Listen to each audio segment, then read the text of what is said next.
Welcome to Bind EduTech, and in this video lecture we are going to begin a new chapter from the book Hornbill of class 11th, chapter number 2। जैसा कि आप लोग यहाँ देख रहे हैं कि आज हम लोग चैप्टर नंबर 2 शुरू कर रहे हैं हॉर्नबिल बुक से, जिस चैप्टर का नाम है we are not afraid to die if we can all be together. इसका टाइटल जो है चैप्टर का, ये टाइटल एक स्टेटमेंट है। इस चैप्टर में जो कैरेक्टर्स मिलेंगे उनमें से किसी एक कैरेक्टर का स्टोरी में एक जगह पे ये स्टेटमेंट है, we are not afraid to die if we can all be together. ये स्टेटमेंट बोला गया है कैरेक्टर के द्वारा। एक कैरेक्टर जो इसी चैप्टर में मिलेगा, इस स्टोरी में मिलेगा, उसी के स्टेटमेंट को टाइटल बना दिया गया है। और टाइटल पढ़ करके आप कुछ अंदाज़ा लगा सकते हैं कि यहाँ पे अफ्रेड वर्ड आया है जिसका मतलब है डर, डाई वर्ड आया है जिसका मतलब है मरना, मौत, और टुगेदर वर्ड आया है मतलब एक साथ। तो इस पूरे टाइटल का जो कि मैं बोल रहा हूँ कि इसी चैप्टर में, इसी स्टोरी में एक कैरेक्टर का स्टेटमेंट है।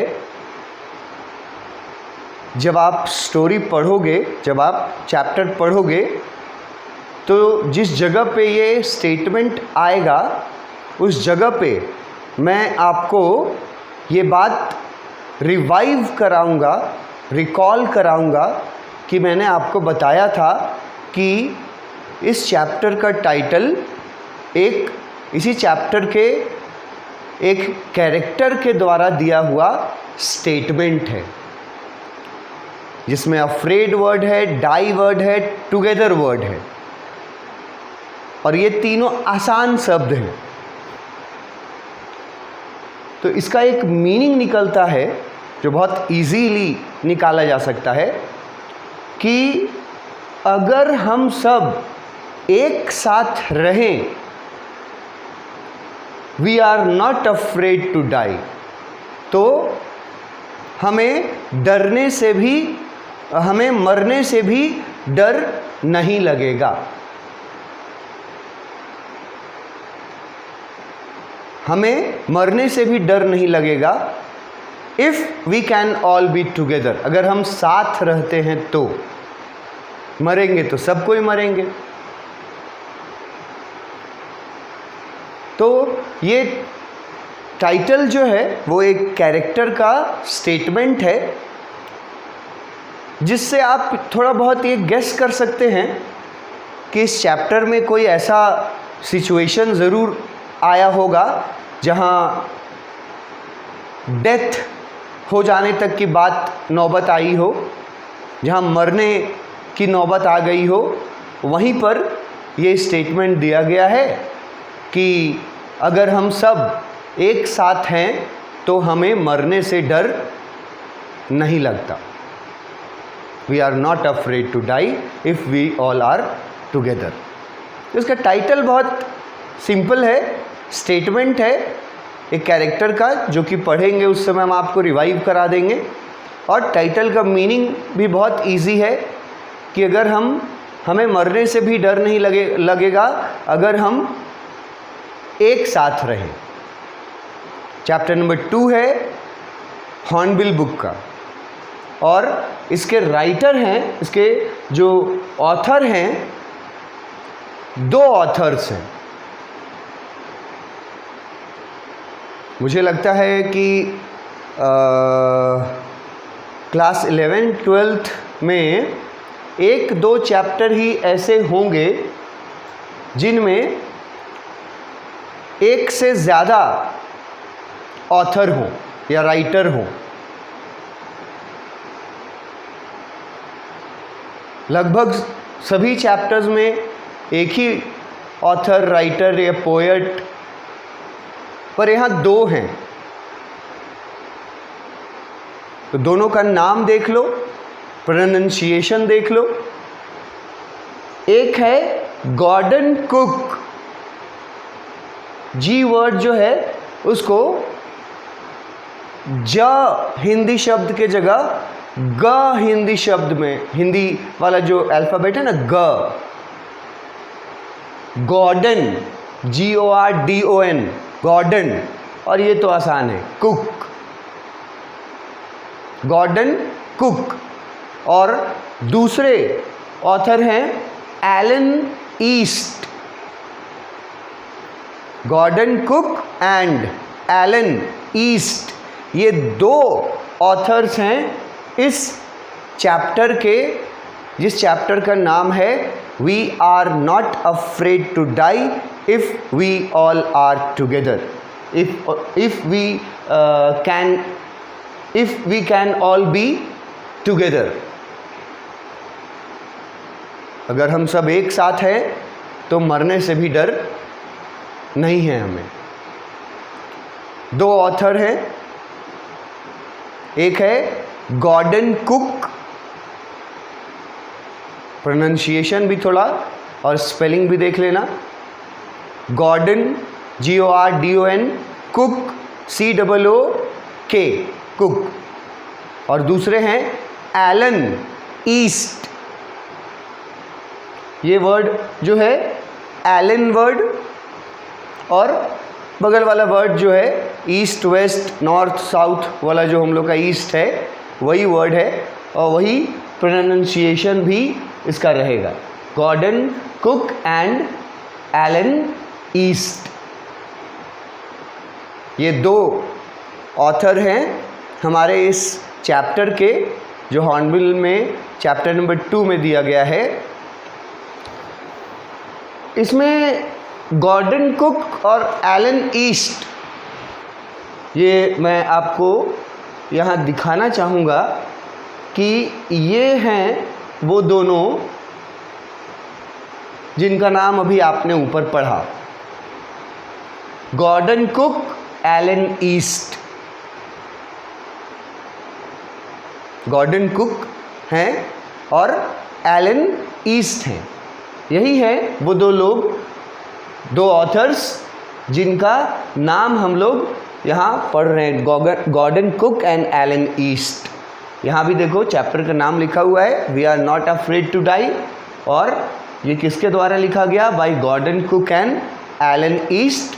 थोड़ा एक पिक भी दिया गया है, आप देख सकते हैं। ये कवर है, कवर बुक का जैसे कवर होता है ना, तो वैसे ये कवर पेज पे ये दिया गया है ये चैप्टर, साथ में ऑथर्स का पिक। ये है गॉर्डन कुक, ये है एलन ईस्ट।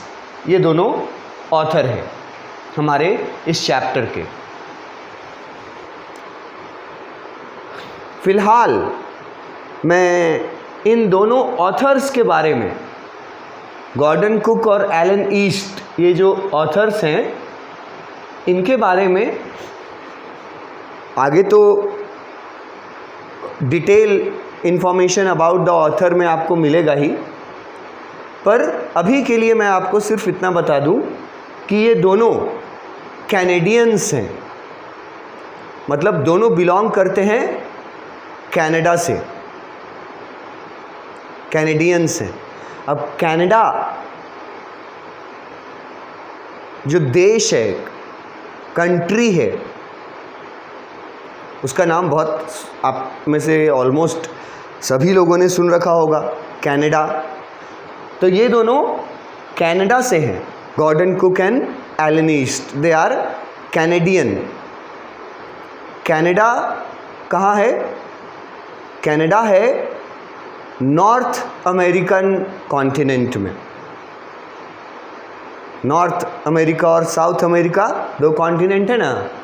हम लोग एक जानते हैं United States of America, USA। तो ये जो अमेरिका का जो कॉन्टिनेंट है ये दो हिस्सों में बटा हुआ है, नॉर्थ अमेरिका और साउथ अमेरिका। तो ये जो कनाडा, जो मैं कंट्री का नाम बता रहा हूँ कि ये दोनों कैनेडियंस हैं। तो कनाडा हमारा जो है वो नॉर्थ अमेरिकन कॉन्टिनेंट का एक कंट्री है कनाडा, ठीक है। इसका अपना एक झंडा भी है, जैसे हमारा तिरंगा फ्लैग होता है ना, वैसे कैनेडियन फ्लैग मैं आपको आगे दिखाऊंगा। कैनेडियन फ्लैग होता है, पिक में मैं दिखा दूंगा आपको।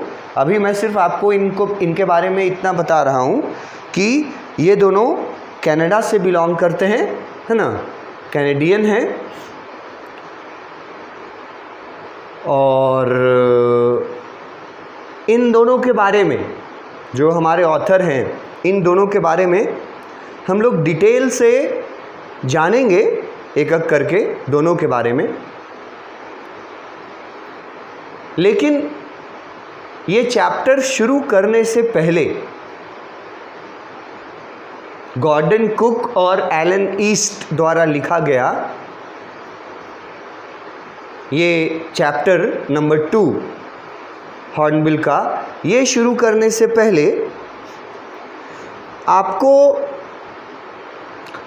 चैप्टर के बैकग्राउंड से जुड़े हुए एक हिस्टोरिकल चीज़ के बारे में जानना चाहिए। चैप्टर में आगे बढ़ने से पहले, चैप्टर का अभी सिर्फ टाइटल देखे हैं, जिसके बारे में मैंने बताया कि एक स्टेटमेंट है किसी कैरेक्टर का। जब आप चैप्टर पढ़ोगे तो वहाँ पे जब आएंगे तो आपको मैं रिकॉल कराऊंगा, आप रिकॉल कर भी लीजिएगा कि हाँ ये सर ने बोला था कि एक कैरेक्टर के द्वारा बोला गया टाइटल है we are not afraid to die if we can all be together. और उसके ऑथर हैं दो, जिनके पिक मैं आपको दिखा रहा हूँ, कनाडा से बिलोंग करते हैं, दोनों कैनेडियंस हैं।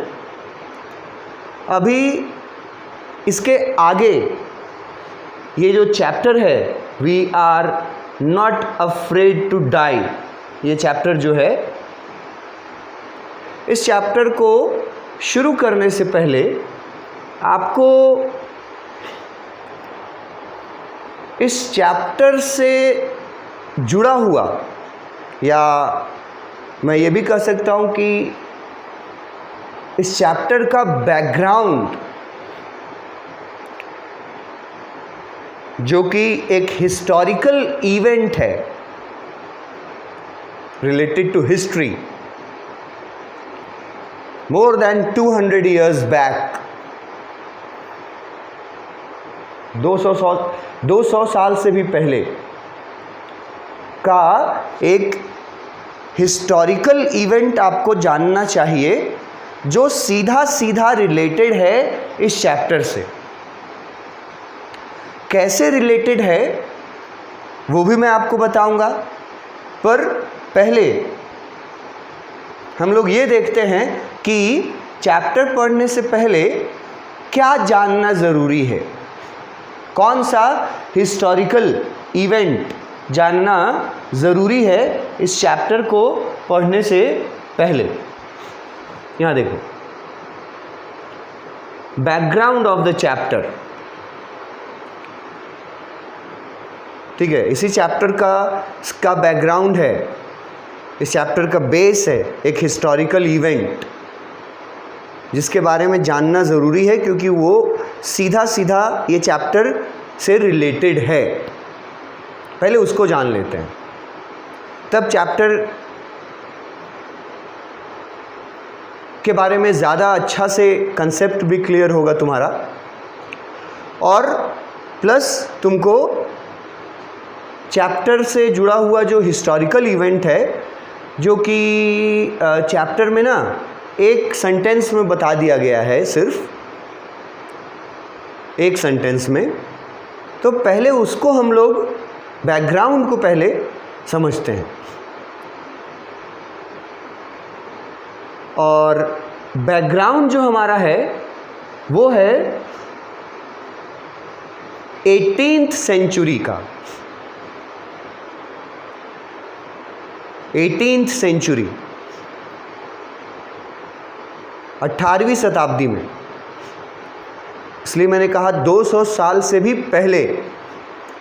18वीं शताब्दी में, 18th सेंचुरी में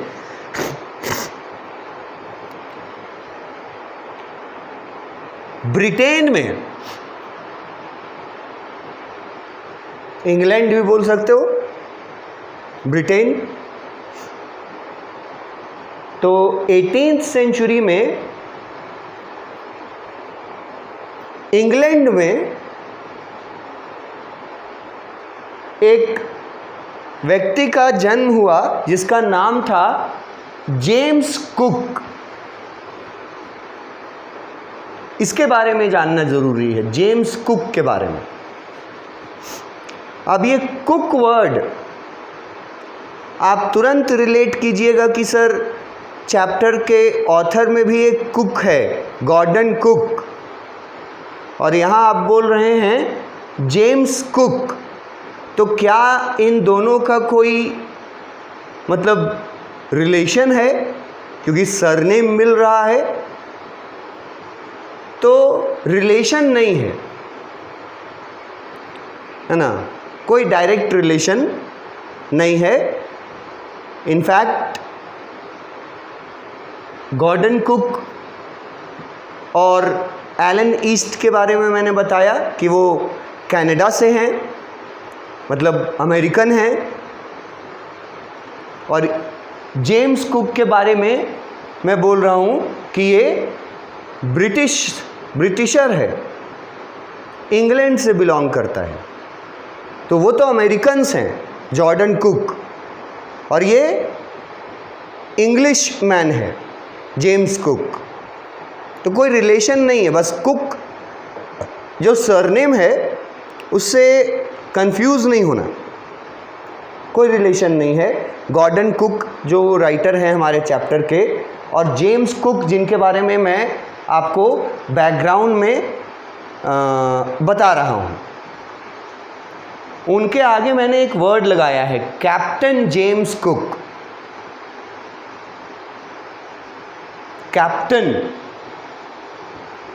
कैप्टन वर्ड तो बहुत जगह लगता है ना, जैसे टीम के भी कैप्टन्स होते हैं, फुटबॉल टीम हुआ, क्रिकेट टीम हुआ, जो भी टीम्स होते हैं उनमें कैप्टन्स होते हैं। उसके बाद कैप्टन और कहाँ सुनाई देता है वर्ड? कैप्टन वर्ड सुनाई देता है हमें डिफेंस में। जैसे नॉर्मली जो 3 डिफेंस के कैटेगरीज हैं हमारे, जल सेना, थल सेना और वायु सेना। जल, थल, वायु सेना, 3 कैटेगरी है ना हमारे डिफेंस का। हम लोग एक को नेवी बोलते हैं, जो वाटर, जल सेना जिसको बोलते हैं नेवी बोलते हैं। थल सेना जो है आर्मी हम लोग बोलते हैं। और जो हमारा वायु सेना है, तीनों हमारे डिफेंस के तीनों जो पार्ट्स हैं, जल, थल, वायु, तीनों में, तीनों सेनाओं में एक पोस्ट होता है, पद, कैप्टन का पद तीनों में होता है। मतलब जल सेना में भी, मतलब नेवी में भी कैप्टन्स होते हैं। जो थल सेना है, आर्मी है, उसमें भी कैप्टन्स हुए। और जो एयर फोर्स है हमारा, उसमें भी कैप्टन रैंक होता है, पद होता है। तो यहाँ पर ये कैप्टन जो है ना जेम्स कुक के साथ इसलिए जुड़ा है क्योंकि ये जो नेवी वाला कैटेगरी है डिफेंस में, नेवी जल सेना वाला कैटेगरी जो है, उसमें ये कैप्टन के पोस्ट पर थे। अपने कंट्री मतलब ब्रिटिश जो नेवी था, इंग्लैंड का, ब्रिटेन का, या इंग्लैंड में अगर बोल रहा हूँ तो इंग्लैंड का जो नेवी था, नेवी फोर्स जिसको बोलते हैं, जल सेना, उसमें कैप्टन के रूप में काम किया था जेम्स कुक ने। इसीलिए इनके नाम के आगे कैप्टन लगाए हैं। कैप्टन मतलब याद रखना क्यों लगाए हैं, किस चीज़ के कैप्टन हैं। तो ये जल सेना में कैप्टन के पोस्ट पर थे इंग्लैंड में। इनके बारे में जानना इस चैप्टर को पढ़ने से पहले ज़रूरी इसलिए है क्योंकि ये चैप्टर ही इनके किए गए एक काम के ऊपर बेस्ड है। जेम्स कुक का नाम आपके चैप्टर में आएगा, लेकिन मैंने कहा कि सिर्फ एक सेंटेंस में आएगा, पर मैं आपको ये चाहता हूँ कि आप जेम्स कुक के बारे में, कैप्टन जेम्स कुक के बारे में थोड़ा और जानकारी, थोड़ा ज़्यादा, बहुत ज़्यादा नहीं, लेकिन जो जिसके लिए वो जाने जाते हैं, जो सबसे महत्वपूर्ण बात है कैप्टन जेम्स कुक के बारे में, वो सिर्फ आपको जानना ज़रूरी है, जो मैंने यहाँ दिया है। Captain James cook. तो सबसे पहले तो इंग्लैंड से हैं, बर्थ देख लो 27 अक्टूबर 1728। तो मैंने कहा 18th सेंचुरी के हैं ये, मतलब 200 साल से भी पहले। अभी 2022 चल रहा है, इधर से जोड़ लोगे तो और पहले हो जाएगा। ठीक है, तो उस समय 1728 में इनका जन्म हुआ था। क्लीवलैंड नाम का एक जगह, यॉर्कशायर भी जगह का नाम है, इंग्लैंड जो एक कंट्री है ब्रिटेन में। तो ये सब तो जगह का नाम है। ये आप यहाँ से देखो, मार्टन इन क्लीवलैंड, क्लीवलैंड में मार्टन नाम के जगह पर। अब ये क्लीवलैंड कहाँ है? यॉर्कशायर में है। यॉर्कशायर कहाँ है? इंग्लैंड में है। तो जेम्स कुक जो हैं वो 1728 इनका बर्थ है। 1728 में इनका जन्म हुआ था। आप ज़रूरी नहीं है कि आप उन प्लेसेस का भी नाम याद रखें, पर अगर किसी को याद रहे तो अच्छी बात है। यॉर्कशायर, क्लीवलैंड, इंग्लैंड, यहाँ इनका जन्म हुआ था 1728। ठीक है, मरे कब थे वो बताया, death February 14th 1779। 1779 14th Feb 1779 इनका डेथ हुआ। कैप्टन जेम्स कुक इंग्लैंड के नेवी में, मतलब नेवल सेक्शन जो होता है उसमें कैप्टन के पद पर, कैप्टन के पोस्ट पर ये काम इन्होंने किया था। कैप्टन थे ये नेवी में। जन्म याद रखना और डेथ का ईयर याद रखना।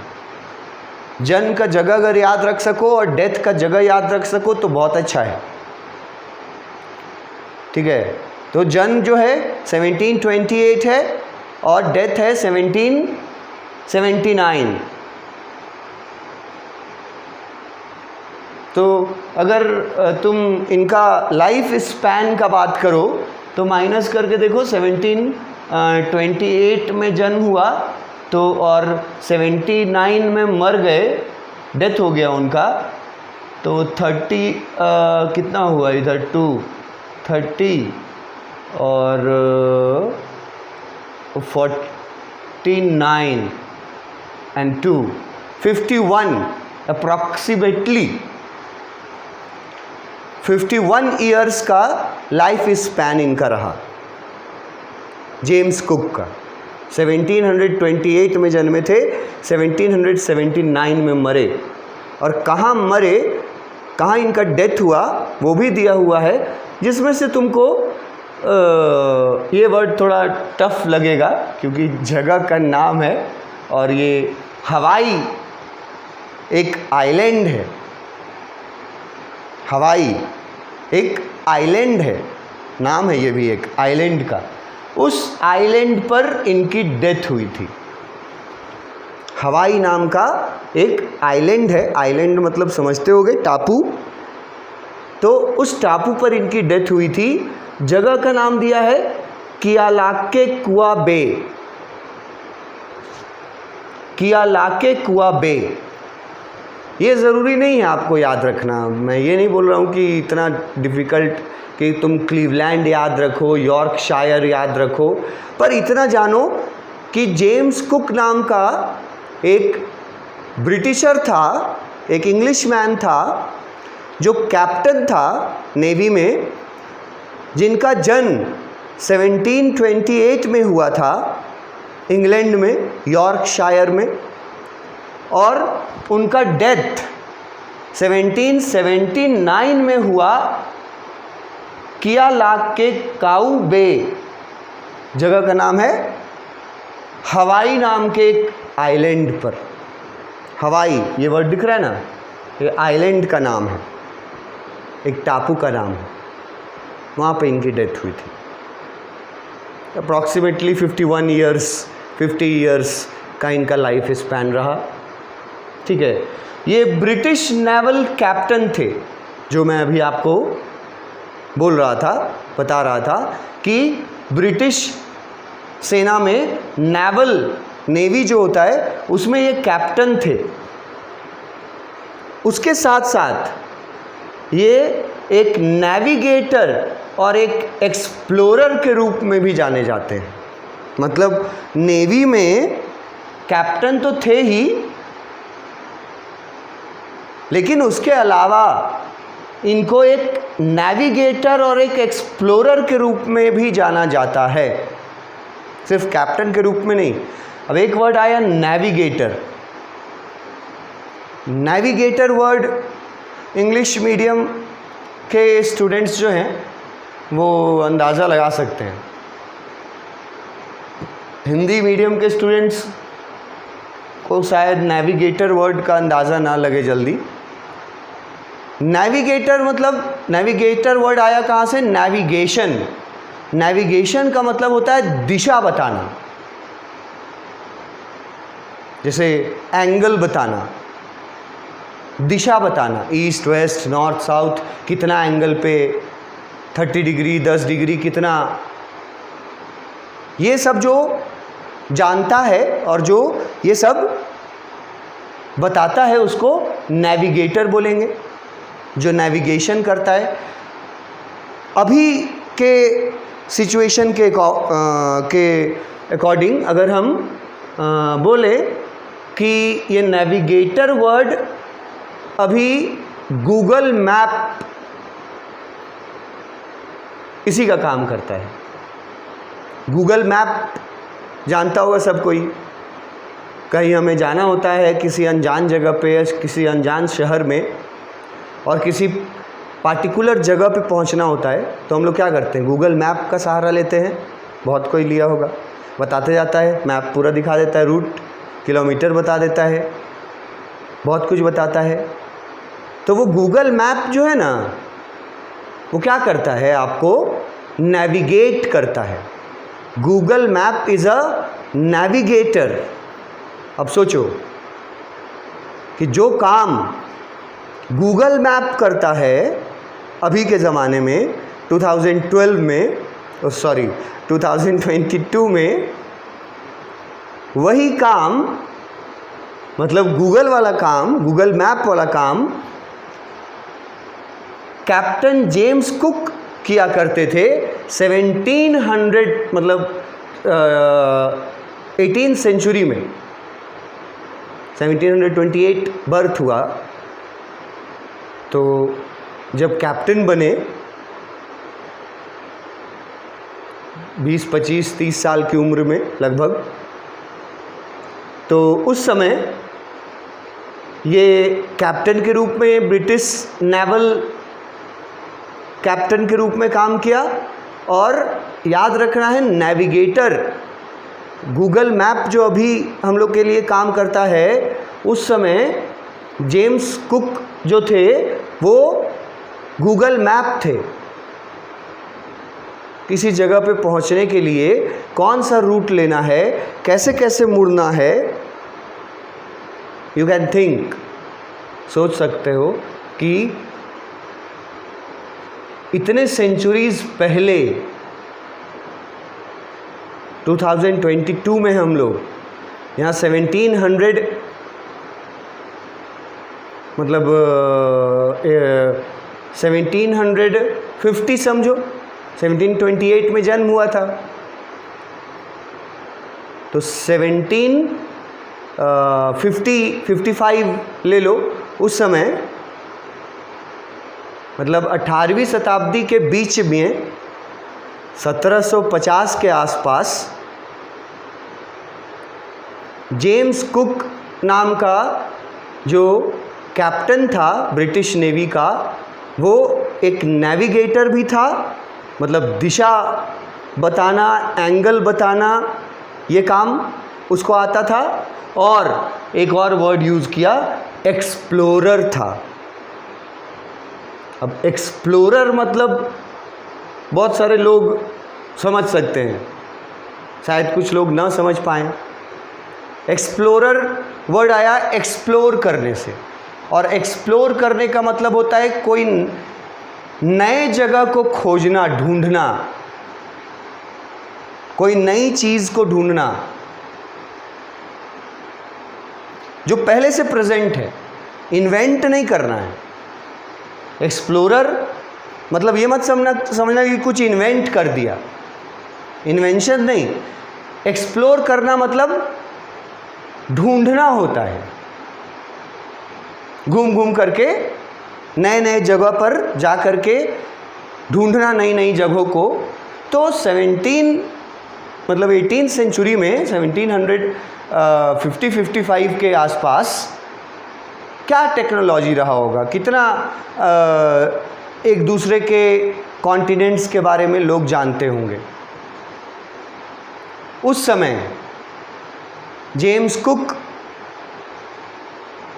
ब्रिटिश नेवल में कैप्टन के रूप में काम करते थे, साथ ही वो एक नेविगेटर भी थे, मतलब गूगल मैप का काम करते थे, और एक्सप्लोरर भी थे, मतलब नई नई जगहों को खोजना, ढूंढना, ये उनका हॉबी समझ सकते हो, एक्सप्लोरर थे। और उन्होंने जो सबसे बड़ी चीज़ जिसके लिए वो उनको याद रखा जाता है और जो इस चैप्टर से भी जुड़ा हुआ है, वो बड़ी बात ये है कि कैप्टन जेम्स कुक ने